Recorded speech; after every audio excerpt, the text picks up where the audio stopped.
Good morning, student. Today we will discuss about the infectious disease or communicable disease.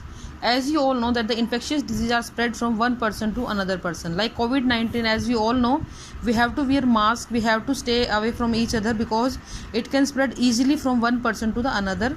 Likewise, all the communicable disease are spreading from one person to the other by various means. वो sneezing से जा सकता है, छींकने से जा सकता है, बात करने से, हवा से, air, water, food, physical contact, sexual contact या किसी भी इंसेक्ट से डिजीज़ फैल सकती है.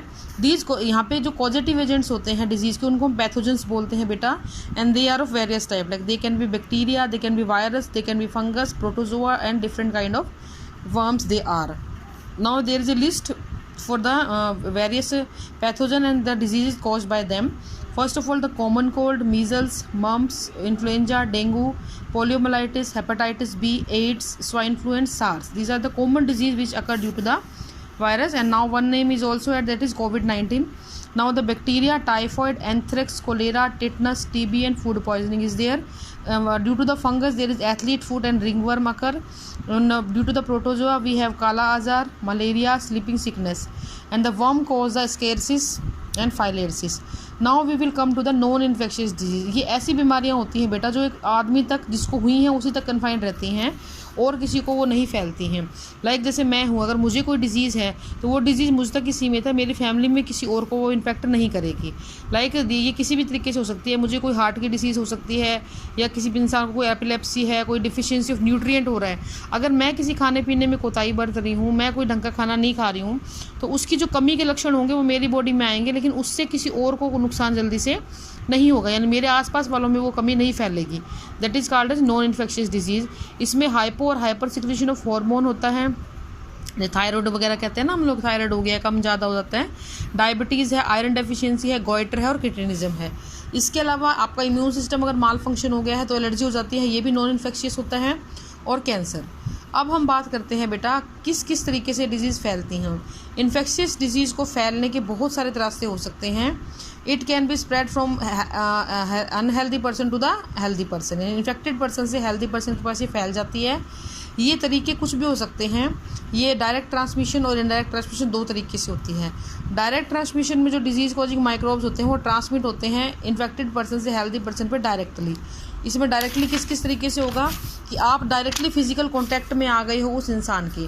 Physical contact with the infected person. The pathogen of disease like chicken pox, small pox, ringworm are spread through physical contact with the infected person. आपने उसका particular कोई इन्फेक्टेड पर्सन का कोई आर्टिकल यूज़ कर लिया, कोई पेन पेंसिल कुछ use कर लिया, तो इस तरीके से भी ये बीमारी आपको फैल सकती है. इसलिए ऐसी बीमारियों को हम कंटेजियस डिजीज़ भी बोलते हैं. सेक्सुअल कॉन्टैक्ट में ये वो बीमारियाँ आती हैं जैसे कि सिफिलिस हो गया, गोनेरिया हो गया, एड्स हो गया, जो एक इंसान को अपने, अगर एक इंसान उसमें इन्फेक्टेड है तो उसकी जो फीमेल होगी, अगर मेल इफेक्टेड है तो फीमेल को, और फीमेल इफेक्टेड है तो मेल को वो बीमारी फैलने का खतरा हो सकता है. तो सेक्सुअल कॉन्टैक्ट से जो डिजीज़ फैलती है उसको हम लोग बोल देते हैं सेक्सुअल कॉन्टैक्ट से फैलने वाली बीमारी है कंटेजियस. इनमें जो माइक्रो ऑर्गेनिज्म होते हैं इन डिजीज़ को कॉज करने के लिए वो कैजुअल फिजिकल कॉन्टैक्ट से नहीं फैलते. एक चीज़ ध्यान रखना, अगर किसी को एड्स है तो वो आपको टच कर देगा तो इससे बीमारी नहीं फैलती है. उसके साथ आप बैठ के खाना खा लोगे तो नहीं फैलती है, हैंडशेक कर लोगे तो नहीं फैलती है, हग करोगे तो भी नहीं फैलती है. वो सिर्फ और सिर्फ सेक्सुअल कॉन्टैक्ट से फैलती है. जैसे HIV की अगर हम बात करें तो वो ब्लड ट्रांसफ्यूजन से भी फैल जाती है. अगर आप नीडल शेयरिंग कर लेते हो, रेजर की शेयरिंग, ब्लेड शेयरिंग कर लेते हो तो भी ये फैलने का खतरा रहता है. अगर कोई मदर प्रेग्नेंट है तो उससे उसके बच्चे, प्रेग्नेंट मदर को एड्स है तो उसके बच्चे को भी होने का खतरा पूरा होता है. Contact with soil. अगर मिट्टी में आप खेल रहे हो, आपके हाथ पे चोट लगी हुई है तो मिट्टी में से जर्म्स आपकी बॉडी में एंटर कर सकता है जो आपको बीमार कर सकता है. एनिमल बाइट्स, कोई डॉग, कैट, मंकी वगैरह आपको काट दे तो रेबीज होने का खतरा रहता है. तो ये आपके कुछ तरीके थे डायरेक्ट ट्रांसमिशन के. इनडायरेक्ट ट्रांसमिशन की अगर मैं बात करूं तो ये इन्वॉल्व करता है बहुत सारे पैथोजन जो अलग अलग रास्तों से आते हैं हमारे पास, जैसे कि हवा के साथ, खाने के साथ, किसी वेक्टर से, और फोमाइट को मैं सबसे पहले आपको थोड़ा सा बता देती हूँ. जैसे कि पेन है, मैंने छींक मारी, बहुत सारे वायरस आ गए, मैंने उसी हाथ से अपना काम करना शुरू कर दिया, इस पेन को यहाँ रख दिया. अब किसी और इंसान ने इस पेन को उठाया और अपना काम करना शुरू कर दिया, तो वो जितने भी जर्म्स थे इस पेन के ऊपर वो उसके हाथ पे चले गए और अब उस इंसान ने उन्हीं हाथों से खाना खा लिया तो वायरस की बॉडी में चले गए. तो हम जब भी किसी इन्फेक्टेड पर्सन के यूज़ किए हुए बर्तन, कपड़े या किसी भी आर्टिकल को यूज़ कर लेते हैं तो उससे इन्फेक्शन होने का खतरा रहता है. ये हवा से फैलता है। Infectious microbes that cause common cold, TB, pneumonia can spread through air from the infected person. तो ये ऐसे फैल रहा था, कोरोना भी ऐसे ही फैल रहा है बेटा। The infected person throw little droplet, छोटे छोटे ड्रॉपलेट को ये फेंकता है छींक के द्वारा, कफ के द्वारा, स्पिटिंग के द्वारा, और अगर ये आसपास खड़े किसी इंसान के पास पहुंचती है बच्चों तो ये इन्फेक्शन कर सकती है।